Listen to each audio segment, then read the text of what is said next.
Don't eat that. Your wife put poison in it. The shout cuts through the lazy chatter of the café, like a blade. Heads turn toward the source, a street girl, barefoot and disheveled, standing just outside the terrace. Her voice trembles, but holds an urgency that commands attention. Silas's hand hovers over his plate, the fork trembling slightly. His gray eyes narrow as he stares at the girl. The world seems to pause. Then, chaos erupts. The sun dips low over the city, casting long shadows across the alley where Lyra sits, knees hugged to her chest. The hum of Lagos's evening rush washes over her. The distant honking of horns, the occasional laughter spilling from a passing couple, and the clatter of dishes from the back of a nearby restaurant. Her stomach growls. The smell of freshly fried meat from the dumpster behind the restaurant makes her mouth water, but the waiters have already chased her away once today. She clenches her fist. Not worth the risk, she thinks, pulling her threadbare shawl tighter around her shoulders. A low murmur catches her attention. Two figures step out of the restaurant's side door, a woman in a sleek black dress and a man in a fitted suit. They stand close, their words hushed but sharp. Lyra shrinks further into the shadows, her heart pounding. You're sure the dose will work? The woman whispers, her manicured fingers resting on the man's arm. It's enough to be subtle, he replies, his voice smooth and cold. He won't even make it through dessert. Lyra's breath hitches. She recognizes the woman, Claire Dayton, the wife of the billionaire CEO Silas Dayton. The man must be Jake, the one the tabloids always paired with Claire at society galas. Good, Claire says, her lips curling into a satisfied smirk. By tomorrow, I'll be a widow. And free. Widow. The word lands like a slap. Lyra's pulse races as she pieces it together. The dinner, the poison, the betrayal. She glances down at her hands, grimy and trembling. I can't ignore this, she thinks, though her body begs her to stay put. She doesn't owe anyone anything, not after the city chewed her up and spit her out. But the thought of standing by while someone dies churns her stomach worse than hunger. With a deep breath, Lyra pushes herself to her feet. She has to find Silas. The shadows close behind her as she slips onto the crowded street, a silent resolve burning in her chest. The streets are alive with the usual chaos of Lagos. Cars honk impatiently, their drivers shouting out of open windows. Hawkers weave through the gridlock, balancing trays of cold drinks and roasted plantains. Lyra moves quickly, her bare feet light on the hot pavement, her eyes darting in every direction. The weight of what she's just heard presses heavily on her chest. How am I even supposed to find him? She doesn't know where Silas Dayton is, but the city's high-profile figures always seem to gather in the same places, those upscale restaurants, the glass towers. He's probably somewhere nearby. Her stomach growls again, a cruel reminder of her own desperation, but she pushes the thought aside. This isn't about you. This isn't about food. A flash of sleek black metal catches her attention, a glossy car pulling into the curb ahead. Her breath hitches as she sees the man stepping out, dressed in a crisp white shirt and tailored trousers. Even from this distance, his sharp jawline and commanding presence make it unmistakable, Silas Dayton. She quickens her pace, threading through the throng of people, her eyes locked on him. He moves with an air of confidence, barely glancing at the crowd as he steps toward an outdoor cafe. The clinking of glasses and low hum of conversation fills the air as waiters move briskly between tables. Lyra stops just short of the cafe, her heart pounding. She's suddenly acutely aware of her appearance, her tangled hair, her dirt-streaked face, her tattered dress hanging loosely on her thin frame. Her hands twitch at her sides. What if he doesn't believe me? The thought makes her chest tighten, but then she sees the waiter approaching Silas's table with a plate of food. She remembers Claire's words. He won't even make it through dessert. Her body moves before her mind can argue. Don't eat that, she shouts, her voice rising above the murmur of the cafe. Your wife put poison in it. The world seems to freeze. Silas's fork halts midair, his gray eyes snapping to her. Around him, the café falls silent. Murmurs ripple through the diners, their curious gazes landing on the disheveled girl standing at the edge of the terrace. "Who the hell is that?" someone whispers. Silas slowly sets his fork down, his expression unreadable. He rises from his seat, his eyes locking onto Lyra. "What did you just say?" he asks, his voice calm but razor-sharp. Lyra's breath catches. She meets his piercing gaze and forces the words out again. "Your wife, she put poison in your food. You can't eat it." He stares at her for a long moment, the tension coiled so tight it feels like the world might snap. "You'd better have a damn good explanation," he says, his voice low and steady, as he begins to step toward her. Lyra doesn't back down. "I can explain, but you have to believe me. Please." The waiter lingers awkwardly, the plate of food still in his hands. Silas gestures for him to stay put before turning back to Lyra. "Then talk," he says, crossing his arms. "I'm listening." The eyes of the café are on them now, but Lyra doesn't care. She has his attention, and she's not about to waste it. Lyra's mouth goes dry as Silas's eyes bore into her. The weight of his gaze is enough to make her knees tremble, but she forces herself to stand firm. Around them, the café has become eerily quiet. Diners whisper behind hands, their curiosity sharpening the air. "Start talking," Silas says again, his voice low and commanding. She takes a shaky breath. "I was behind the restaurant earlier," she begins, glancing nervously at the plate of food still in the waiter's hands. "Your wife was there with another man. I heard them talking. She said she was going to poison you. Tonight." Silas's brows draw together, his expression hardening. "You expect me to believe that?"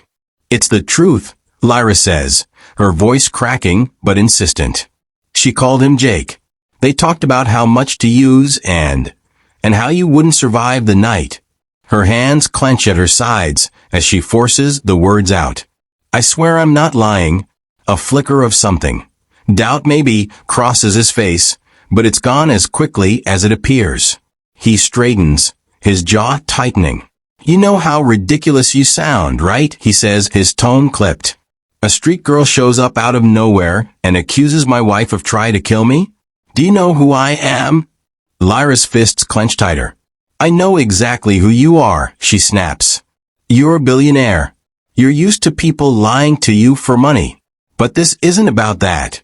Her voice rises, cutting through the murmurs of the onlookers. She steps closer, her eyes burning with frustration. "I could have walked away. I could have ignored it, let you eat and die, and no one would have cared about me. But I didn't. I came here to warn you because it's the right thing to do." Silas blinks, the intensity of her words catching him off guard. For a moment he says nothing. Around them, the café feels like it's holding its breath. The waiter shifts uncomfortably, still holding the plate. "Sir," he says hesitantly, "should I take this back?" "No," Silas snaps, his eyes never leaving Lyra. "Put it down." The waiter places the plate on the table and quickly retreats. Silas leans closer to Lyra, lowering his voice so only she can hear. "If you're lying, I'll have you arrested for defamation. Do you understand me?" "I'm not lying," Lyra says, her voice trembling but firm. Silas straightens, his sharp eyes studying her face. Then, without breaking eye contact, he picks up the fork. "Stop," Lyra blurts, panic rising in her chest. He hesitates, his hand hovering over the plate. "Let me ask you something," he says slowly. "If you overheard this, why didn't you go to the police?" Lyra's chest tightens. "Because people like me don't get believed," she says bitterly. "Especially not over someone like her. And because I didn't want you to die." Silas stares at her, his expression unreadable. Then, he sets the fork down. "Fine," he says, his voice cold. "I'll play along for now. But if I find out you're lying, you'll regret it." Lyra exhales shakily, relief washing over her. But as she watches Silas wave the waiter back and order a replacement dish, she knows this is far from over. The poison may not kill him tonight, but she's certain his wife won't stop trying. And now Lyra realizes she's part of the game. Her stomach twists as she turns away from the cafe. She's done what she can for now, but as the night falls, her resolve hardens. She'll find a way to prove the truth. Silas Dayton's life depends on it. The night air is thick with humidity as Lyra sits perched on the edge of a crumbling stone wall overlooking the street. Her thoughts race, tangling and nodding in a way that makes her chest feel tight. She watches the cafe from a distance, her legs swinging nervously over the ledge. Silas is still inside, seated now with a new plate of food, surrounded by the quiet hum of conversation from diners who've gone back to their meals. Did he believe me? She wonders, clutching her shawl tightly around her shoulders. Probably not. Why would he? She shakes her head, the weight of doubt pressing down on her. But then again, he didn't eat the food. That has to mean something, right? Her stomach growls, a sharp reminder that she hasn't eaten all day. The rich scent of grilled meat and spices drifts toward her, and her mouth waters despite her nerves. She tears her eyes away from the cafe and scans the street, searching for any sign of Claire or the man she called Jake. She can't shake the feeling that something is about to happen. Her instincts are proven right moments later when a sleek black car pulls up across the street from the cafe. The door swings open, and Claire steps out, her figure silhouetted by the car's interior light. She's dressed to perfection, her heels clicking sharply against the pavement as she strides toward the entrance. Lyra's breath catches. Claire's face is serene, her expression calm, but there's a coldness in her eyes that sends a shiver down Lyra's spine. She looks every bit the elegant wife coming to meet her husband for dinner, but Lyra knows better. She slips off the wall and blends into the shadows, keeping her distance as she moves closer to the cafe. Inside, Silas looks up as Claire approaches, his expression carefully neutral. She leans down to kiss his cheek, her hand brushing his shoulder as she sits beside him. Lyra watches through the window, her heart pounding. They exchange words, calm, practiced, calculated. Silas doesn't seem tense, but Lyra can see the stiffness in his posture, the way his hand lingers over his glass without lifting it. Claire laughs at something he says, her head tilting back, her polished smile dazzling. But Lyra doesn't miss the way her hand rests lightly on Silas's arm, her nails tapping once, twice, in a deliberate rhythm. It's a signal. A moment later, Jake steps into view, hovering by the cafe's entrance, as if waiting for instructions. Lyra's pulse quickens. She ducks behind a parked car, her mind racing. They're planning something right now. But what? She can't sit back and do nothing. Her hands tremble as she peers out from behind the car. Silas has to know he's in danger. But how can she get to him without Claire or Jake noticing? She takes a deep breath, her resolve hardening. There's no time to hesitate. If she doesn't act now, Silas might not leave that cafe alive.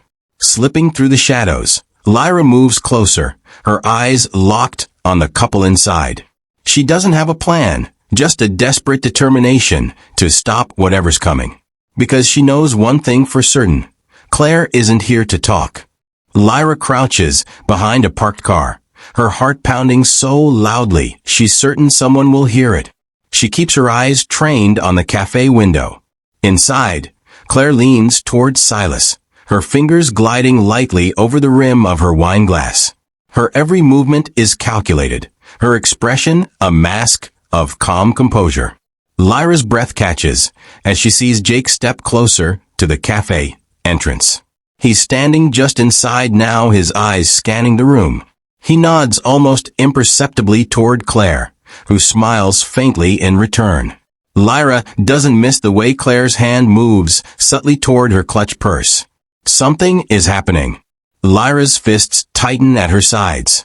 She wants to scream, to burst into the cafe and shout the truth again, but she knows it won't work. Silas barely believed her the first time, and with Claire and Jake there to spin the story, she'd just get dragged out, or worse.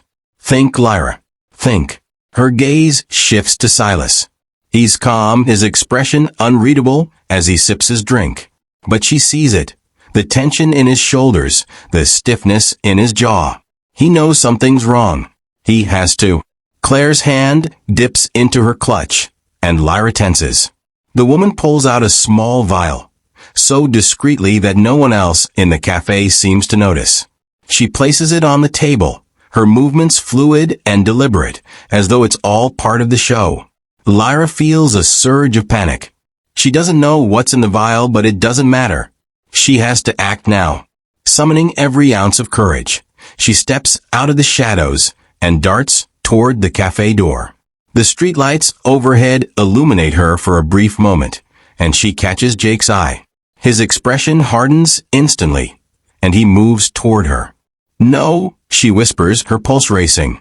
She ducks back, slipping around the corner of the building, her mind racing. She doesn't have time to think, only to react. Jake follows her outside, his heavy footsteps echoing behind her. Lyra doesn't dare look back. She rounds another corner, narrowly avoiding a pile of trash bags, and presses herself against the wall. "Come out, little rat," Jake's voice calls, low and threatening. "You've caused enough trouble tonight." Lyra swallows hard, her mind spinning. She's trapped, unarmed, and running out of options. But she knows one thing. She can't let Jake stop her. If she can't reach Silas, then Claire wins. Clenching her fists, she steps forward, her breath shaky, but her resolve firm. "You'll have to catch me first," she mutters under her breath. She sprints toward the main road, weaving through the light evening traffic. Jake curses behind her, his heavy frame struggling to keep up. But Lyra doesn't stop. Her goal is clear. Distract Jake long enough to give Silas a chance. Back inside the cafe, Silas glances toward the door, his brow furrowing at the sudden commotion outside. Claire's smile falters for just a moment, her perfect mask cracking. "What's wrong?" Silas asks, his voice sharp. "Nothing," Claire replies quickly, but the tension in her tone is impossible to miss. For the first time, Silas feels a chill creep down his spine. Something isn't right, and he knows it's more than just the strange girl's warning earlier. He glances at the plate of untouched food in front of him, then back at Claire, who now seems just a little too eager for him to take another bite. Outside, Lyra disappears into the night, her lungs burning, but her determination stronger than ever. She's bought Silas some time, but she knows the danger is far from over. The narrow alleys of the city close in around Lyra as she runs, her breath coming in short, sharp bursts. The sound of Jake's pursuit echoes in her ears, heavy footfalls pounding against the pavement. Her legs scream for rest, but she pushes forward, weaving through piles of discarded trash and dimly lit corners. She glances back briefly and catches sight of Jake's silhouette, tall and menacing, illuminated by a flickering streetlight. He's faster than she anticipated, his broad shoulders cutting through the narrow space with ease. "You're just making this harder on yourself," he shouts, his voice bouncing off the alley walls. Lyra grits her teeth. There's no way she's going to let him catch her. Not now, not ever. She skids around a corner, her bare feet scraping against the uneven ground, and spots a rusted fire escape ladder just within reach. Without hesitating, she leaps, her fingers grazing the bottom rung. She clings to it with all her strength, hauling herself up as quickly as she can. Below her, Jake rounds the corner, his eyes narrowing as he spots her ascent. "Clever," he mutters, reaching up to grab the ladder, but Lyra is already scrambling higher. The metal creaks and groans under her weight, and she curses under her breath. "Just hold on. Please, just hold on." Reaching the rooftop, she pulls herself over the edge and collapses onto her hands and knees, gasping for air. Her chest heaves as she takes in her surroundings. The rooftop is cluttered with old satellite dishes, discarded tarps, and broken tiles. It's not a safe haven, but it'll have to do for now. Peering over the edge, she sees Jake hesitating below. He stares up at her, his expression a mix of frustration and calculation. "You think this is over?" he calls, his voice dripping with menace. "You can't run forever, girl. You're meddling in things you don't understand." Lyra doesn't respond. Instead, she backs away from the edge, her heart pounding in her chest. She knows he's right. This isn't over. Not by a long shot. But she also knows she's not the type to give up. Back at the cafe, Silas sits stiffly in his chair, his eyes locked on Claire. She's talking, her voice smooth and practiced, but he isn't really listening. His mind keeps drifting back to the street girl's warning, the desperation in her voice, the fire in her eyes. Something isn't adding up. Claire slides her hand across the table, resting it on his. "Darling, you haven't touched your food," she says, her tone sweet but tinged with impatience. Silas's jaw tightens. "I'm not hungry," he replies curtly, pulling his hand away. Claire's smile falters for a fraction of a second, but she recovers quickly, letting out a soft laugh. "You're always so difficult when you've had a long day. At least try the wine. It's your favorite." He looks down at the glass in front of him, the deep red liquid swirling under the dim light. His instincts scream at him to push it away, but he doesn't move.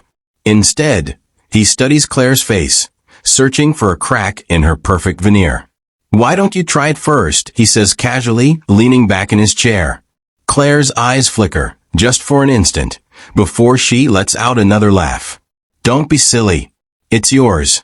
I ordered it just for you." Silas doesn't respond.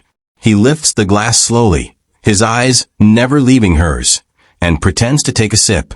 The wine touches his lips, but he doesn't swallow. Claire watches him carefully, her smile frozen in place. In that moment, Silas knows. Setting the glass back down, he speaks calmly, his voice steady.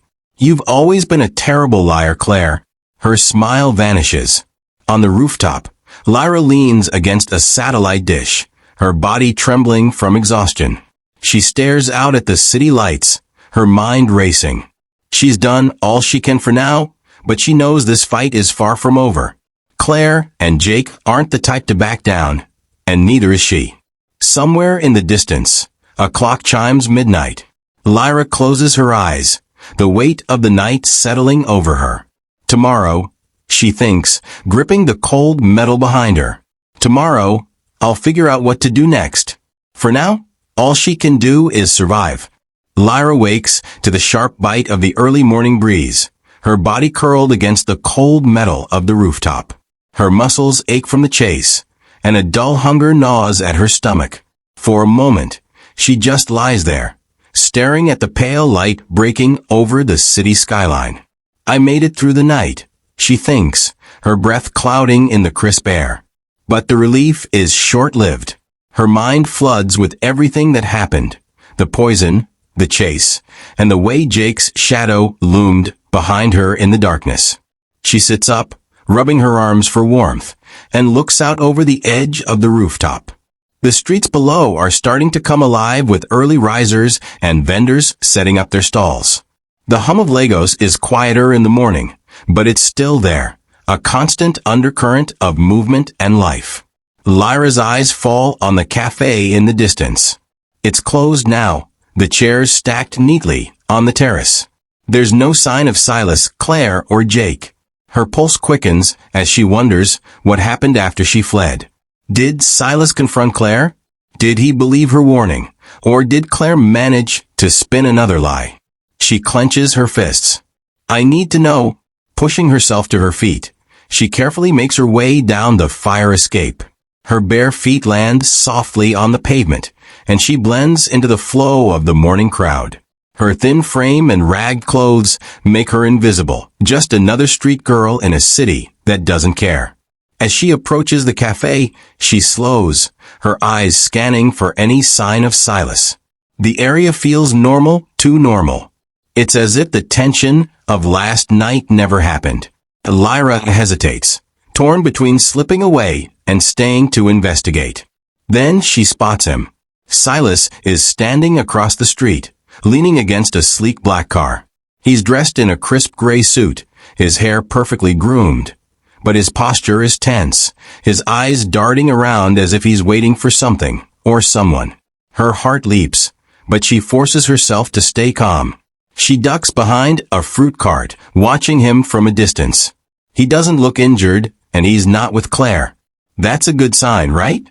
Before she can decide what to do, Silas straightens, his gaze locking onto something, or someone down the street.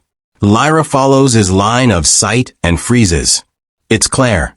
She's walking toward him, her heels clicking against the pavement, her face a mask of calm confidence.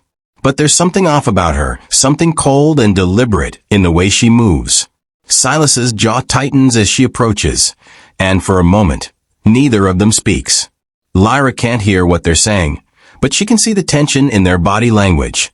The way Silas crosses his arms, the way Claire tilts her head slightly, as if daring him to make the first move. Then, Silas steps closer, his voice low but sharp.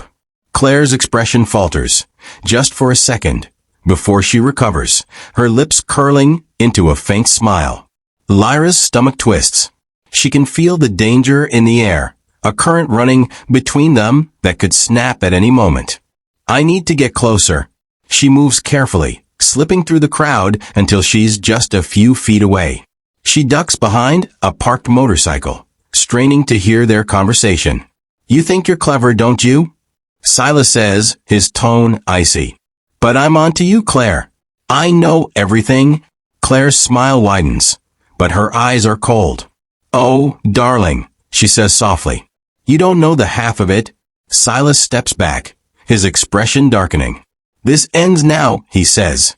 Whatever you and Jake are planning, it's over. Claire's smile doesn't waver, but there's a flicker of something in her eyes, fear or maybe anger. You're so sure of yourself, she says, her voice dropping. But you forget one thing, Silas. You're alone in this.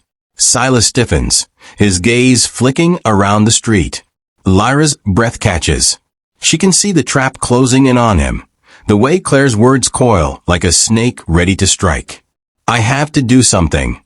But before she can move, a figure steps out of the shadows behind Silas. It's Jake. Lyra's heart pounds in her chest as she watches him approach, his movements slow and deliberate. Silas doesn't see him. Yet. She swallows hard, her mind racing. This is her chance to make a difference, to stop whatever's about to happen. But how? Her fingers curl around a loose stone on the ground, her pulse quickening. Whatever it takes, she thinks, her eyes locked on Silas. I won't let him die. Lyra tightens her grip on the stone, its rough edges digging into her palm.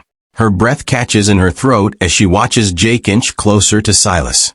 The morning crowd is oblivious, pedestrians walking by without a second glance, but Lyra sees the danger building. Her heart pounds in her chest.